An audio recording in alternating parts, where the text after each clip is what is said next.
रहीम नाज़रीन अस्सलाम वालेकुम। मैं हूँ इमरान वसीम। नाज़रीन, एक ऐसा फ़ैसला हुआ है जिसने पूरी पाकिस्तान तहरीक इंसाफ को हिला के रख दिया है। बल्कि यूँ कहें कि उस फ़ैसले से पाकिस्तान तहरीक इंसाफ बतौर सियासी जमात लर्ज़ उठी है।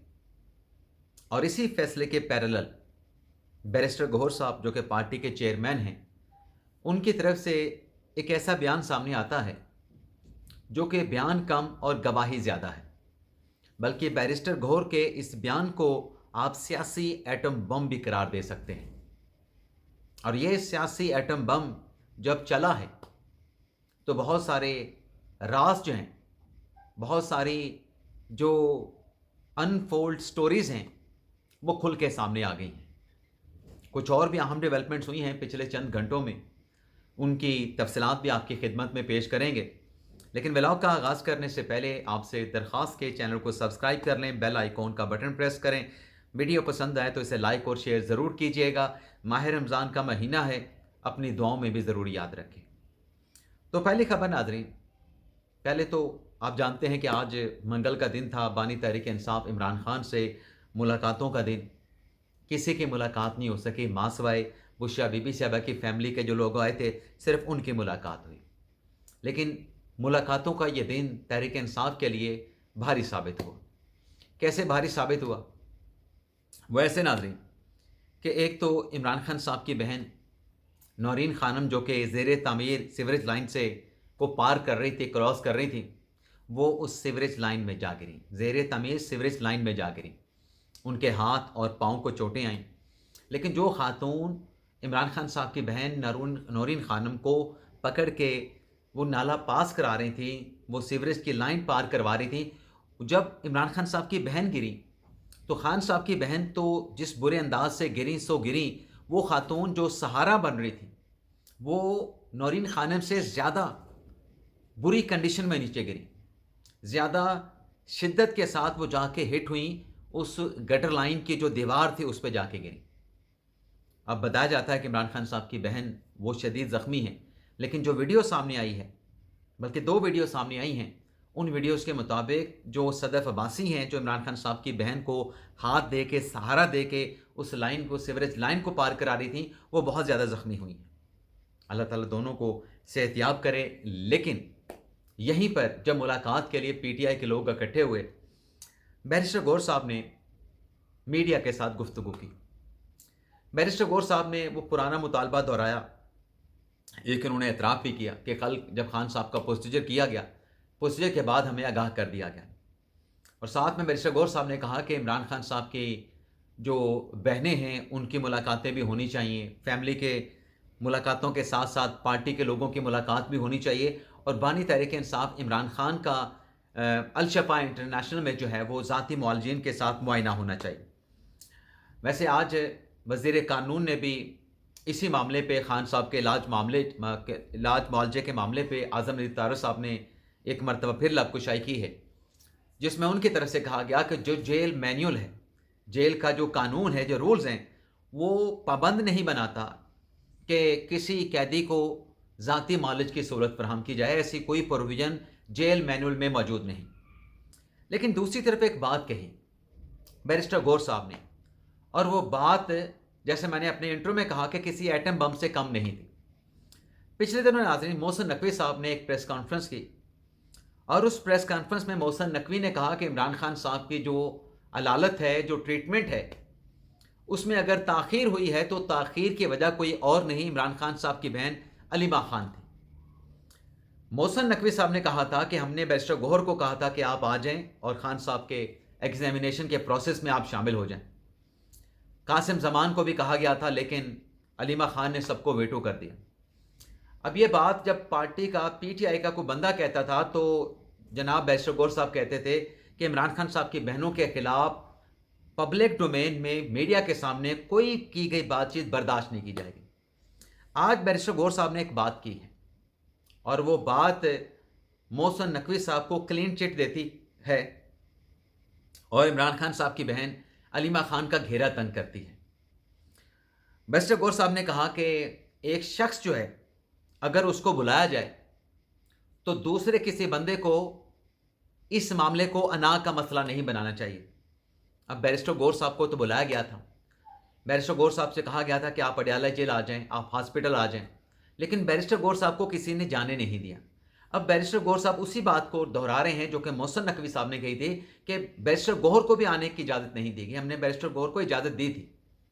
आज एग्जैक्टली जो बैरिस्टर गौर साहब कह रहे हैं, तो अना का मसला किसने बनाया था? अलीमा खान साहबा ने बनाया था कि अगर हमने हुकूमत की बात मान ली, हमारा जो इश्यू है वो डाउन हो जाएगा।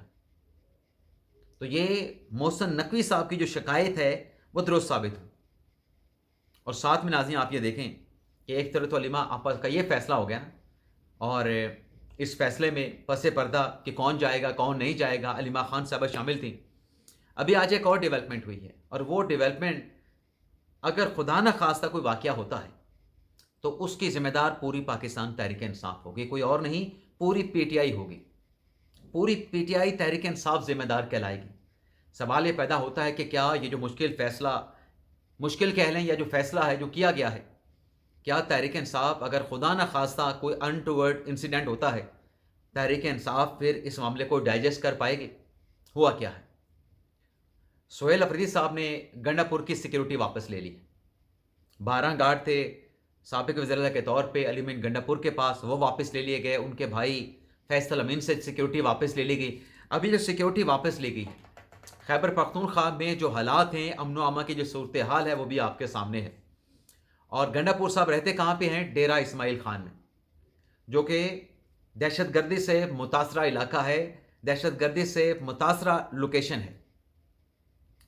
अब अगर खुदा न खास्ता सिक्योरिटी वापस लेने पे अगर अली मीन गंडापुर को कुछ हो गया, उनके भाई फैसल अमीन को कुछ हो गया, तो ये ज़िम्मेदार तहरीक इंसाफ के सियासी मुखालफिन नहीं होंगे, ये ज़िम्मेदार तहरीक इंसाफ होगी। और ये मुझे लगता है कि सोहेल अफरीदी का फ़ैसला नहीं, इस फैसले में भी, क्योंकि अली मीन गंडापुर ने अलीमा खान साहबों को अपने इंटरव्यूज़ में टारगेट किया था, ये सिक्योरिटी वापस लेने के फ़ैसले में कहीं ना कहीं आप देखिएगा कि अलीमा खान साहबा का नाम अनर्थ होगा, कहीं ना कहीं अलीमा खान साहबा फिगर कर रही होंगी। लेकिन इस फैसले के रिपरकशन बड़े खौफनाक हो सकते हैं।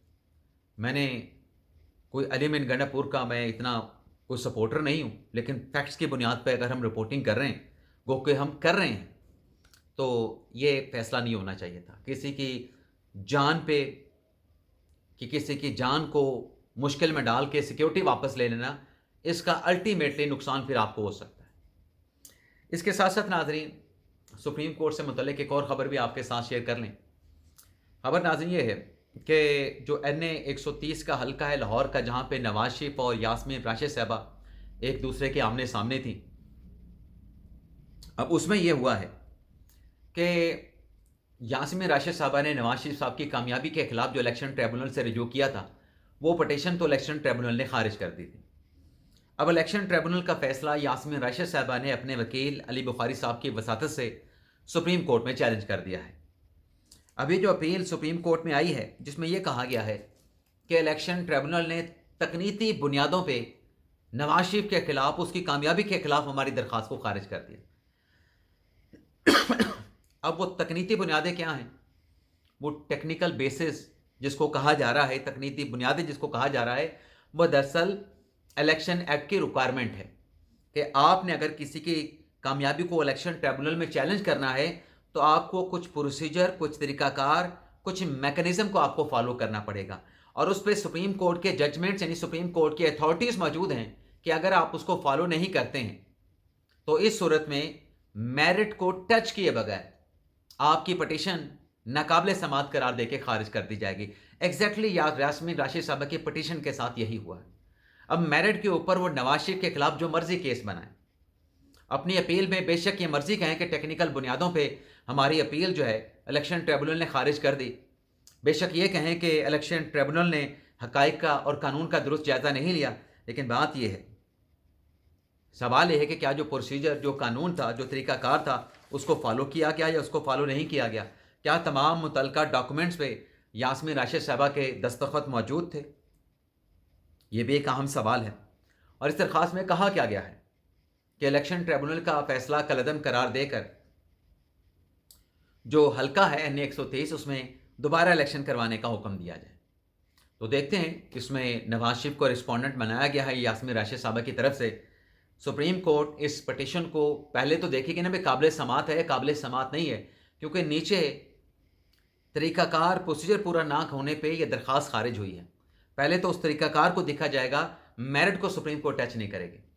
دیکھتے ہیں کب یہ درخواست سماعت کے لیے فکس ہوتی ہے۔ لیکن اسی کے ساتھ ساتھ ناظرین، عمران خان صاحب کی تینوں بہنیں آج کسی نہ کسی طریقے سے وہ خبروں میں موجود ہیں۔ علیمہ خان صاحبہ نے کیا کیا، ان سے متعلق خبر کیا ہے، ڈیٹیل شیئر کر چکا ہوں۔ نورین خانم صاحبہ زخمی ہو گئی ہیں، اللہ تعالیٰ ان کو صحتیاب کرے۔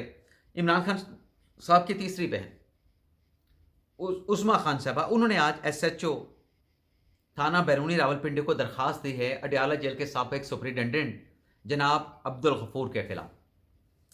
اب اس درخواست میں کیا کہا گیا ہے کہ جو بنیادی حقوق عمران خان کو میسر تھے ان کی کھلم کھلا خلاف ورزی کی گئی، اور اس درخواست میں کہا گیا ہے کہ سیاسی غفلت کرنے پہ، سیاسی لفظ میں نے ویسے کہہ دیا کہ غفلت کرنے پہ، لاپرواہی کرنے پہ عمران خان صاحب کو اڈیالہ جیل کے سابق سپرنٹینڈنٹ عبدالغفور انجم نے اور اس کے ساتھ جو دیگر ذمہ داران تھے، عمران خان صاحب کو ایک آنکھ کی بینائی سے مستقل طور پہ محروم کر دیا ہے۔ اللہ نہ کرے خان صاحب کی آنکھ کی جو بینائی ہے وہ جائے، خان صاحب آنکھوں کی بینائی سے محروم ہوں، لیکن عمران خان صاحب کی بہن میں یہی لکھا، اور ساتھ میں یہ الزام بھی دیا کہ عبدالغفور انجم سابق سپرنٹینڈنٹ اڈیالہ جیل نے ملاقاتوں پہ پابندی لگا دی، تو لہٰذا ان کے خلاف مقدمہ درج کیا جائے، اور مقدمہ درج کرنے کے ساتھ ساتھ عبدالغفور انجم اور دیگر جو ذمہ داران ہیں ان کے خلاف سخت سے سخت جو ہے وہ کارروائی کی جائے۔ اور آج سپریم کورٹ میں احتجاج بھی تھا پاکستان تحریک انصاف کا۔ اب اس احتجاج میں آپ یہ دیکھیں کہ کل بھی گئے راجہ صاحب، جا کے سپریم کورٹ کے رجسٹرار سے ملاقات کر کے آئے۔ آج بیرسٹر گوہر صاحب، ان کے ساتھ علی محمد خان صاحب گئے اور جا کے ملاقات کر کے آئے رجسٹرار کے پاس۔ لیکن آج کی ملاقات رجسٹرار سے تو ہوئی، لیکن چیف جسٹس کے ساتھ آج بھی ملاقات نہیں ہوئی۔ اب چیف جسٹس کے ساتھ یہ ملاقات کیوں نہیں ہو رہی ہے، یہ بھی ناظرین ایک اہم کہانی ہے۔ اس کے پیچھے بھی ایک خبر ہے جس کی تفصیلات ہم خرید رہے ہیں، جو کل آپ کے ساتھ ہم شیئر کرنے کی پوزیشن میں ہوں گے۔ لیکن آپ کو یہ بتا دیں کہ اس ملاقات میں جو ذاتی معالجین تک رسائی مانگی گئی، جو عمران خان تک رسائی مانگی گئی، رجسٹرار نے کہا کہ کوئی مقدمہ ہے اس میں ارلی ہیئرنگ کی درخواست لے کے آئیں۔ ارلی ہیئرنگ والی درخواست تو کل بھی پھر کہی گئی تھی، وہ ارلی ہیئرنگ کی درخواست آج آپ نے فائل کیوں نہیں کی؟ اور دوسرا، کس مقدمے میں آپ نے ارلی ہیئرنگ کی درخواست فائل کرنی ہے؟ پچھلے دنوں جو کیس تھا عمران خان صاحب کا، اس میں ہاشم کاکڑ صاحب نے، صلاح الدین پمر صاحب نے کہا کہ ہمارے پاس تو سوموٹو کا اختیار ہی نہیں، آپ کیسے کہتے ہیں کہ عمران خان صاحب کی ملاقات کا آرڈر کر دیں؟ یحییٰ افریدی صاحب نے جس کیس میں ملاقات کروائی تھی، فیسلیٹیشن ہوئی تھی پی ٹی آئی کے لیے، عمران خان صاحب کی فیملی کے لیے، وہ معاملہ بھی ڈسپوز آف ہو چکا ہے اور کوئی معاملہ پینڈنگ بھی نہیں۔ اب یہ کس مقدمے میں ارلی ہیئرنگ کی درخواست دیں گے؟ اور اگر کوئی نئی درخواست بھی دیتے ہیں تو کس جیورسڈکشن کے تحت دیں گے؟ اس کے ساتھ ساتھ ناظرین ایک اور اہم فیصلہ، ناظرین جو عافیہ صدیقی کے کیس میں جسٹس صدار اعجاز اسحاق نے جو وزیر اعظم اور ان کی پوری کابینہ کو جو نوٹس کیا تھا کنٹیمپٹ کا، توہین عدالت کا، اب اس کیس میں ڈیولپمنٹ یہ ہوئی ہے کہ جو لارج جج بینچ بنا تھا جسٹس ارباب محمد طاہر صاحب کی سربراہی میں، جس نے اس مقدمے کا فیصلہ محفوظ کیا تھا، اس بینچ کا فیصلہ سامنے آ گیا ہے، اور 4 ججز کا جو فیصلہ ہے لارجر بینچ کا، ویسے تو 5 جج پورے بن جاتے ہیں، ایک سردار اعجاز صاحب کا فیصلہ ہے، اس کے اوپر ان کے فیصلے پہ 4 رکنی لارجر بینچ بنا۔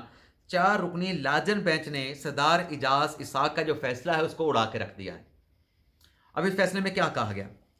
اس میں یہ کہا گیا کہ جو جولائی 2025 میں سردار اعجاز اسحاق نے جو پی ایم اور پوری کابینہ کو نوٹس جاری کیا، فیصلے میں کہا گیا ہے کہ جج کے پاس یہ اختیار نہیں ہے کہ اپنی مرضی سے مقدمہ سننے کے لیے وہ عدالت لگا کے بیٹھ جائے۔ فیصلے میں کہا گیا ہے کہ master of roster chief justice ہیں، عدالت نے تو کیس چلانا ہے، لیکن کیس کی فکسیشن کا فیصلہ، مقدمہ کون سا کس عدالت میں کس جج کے سامنے لگے گا، کس تاریخ کو لگے گا، یہ فیصلہ کرنے کا اختیار 4 ججز کے لارجر بینچ نے فیصلہ کیا ہے کہ یہ چیف جسٹس کا اختیار ہے، کیونکہ وہ ماسٹر آف روسٹر ہیں۔ تو سوال یہ پیدا ہوتا ہے کہ جس دن صدار اعجاز صاحب چھٹی پہ تھے، چھٹی کے باوجود وہ کورٹ میں آئے، کورٹ میں آ کے عافیہ صدیقی کا مقدمہ خود اپنے سامنے لگایا، لگانے کے بعد وزیر اعظم اور پوری کابینہ کو کنٹمپٹ کے نوٹسز کر دیے، یہ کس اختیار کے تحت، قانون کے کس سیکشن کے تحت، آئین کے کس آرٹیکل کے تحت کیا گیا؟ یہاں پہ کیا کوئی استعفے کا سوال کرے گا؟ اٹارنی جنرل اپنے علاقے میں، اپنے آبائی علاقے میں، اس علاقے سے محبت کی وجہ سے، اس علاقے سے ایک لگاؤ کی وجہ سے اگر ترقیاتی کام کرواتا ہے تو اس سے استعفیٰ مانگا جاتا ہے کہ اٹارنی جنرل سیاست کیوں کر رہا ہے؟ حالانکہ اٹارنی جنرل کا عہدہ جو ہے وہ کانسٹیٹیوشنل بھی ہے، اس پہ سیاست بھی ہو سکتی ہے، اور ماضی میں ایسی کئی مثالیں بھی موجود ہیں، لیکن جج کے عہدے پہ تو پھر سیاست نہیں ہو سکتی۔ جج کے عہدے پہ تو آئین اور قانون سے ہٹ کے کوئی چیز نہیں ہو سکتی۔ اب یہاں پہ کوئی ڈیمانڈ کرے گا کہ جیسے صدار اعجاز صاحب بھی جیسے صدار اعجاز اسحاق بھی ریزائن کر جائیں، کریں نا مطالبہ جو اٹارنی جنرل سے استعفے کا مطالبہ کر رہے تھے۔ پاکستان زندہ باد۔